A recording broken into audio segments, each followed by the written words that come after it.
Hey there, crypto enthusiasts! Today I'm going to show you the easiest way to transfer XRP to any wallet.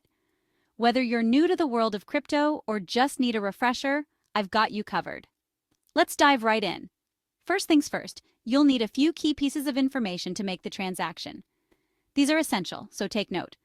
Number 1, you need to indicate that this is a payment. This is done by setting the transaction type to payment. Number 2, you need the sending address. This is the account that's sending the XRP. It's labeled as account. Number 3, you need the destination address. This is the account that will receive the XRP. It's labeled as destination. And number 4, you need to specify the amount of XRP you want to send. This is simply labeled as amount. So, to recap, the bare minimum set of instructions for an XRP payment includes the transaction type, the sending address, the destination address, and the amount of XRP to send. Simple, right? Now let's break it down with an example. Imagine you're sending 50 XRP from your wallet to a friend's wallet.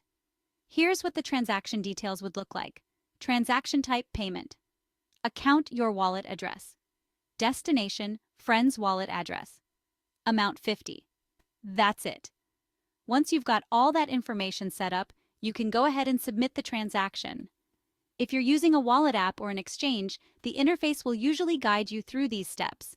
But it's always good to know what's happening behind the scenes. And there you have it, folks. The easiest way to transfer XRP to any wallet. If you found this video helpful, make sure to like, subscribe, and hit that notification bell for more crypto content.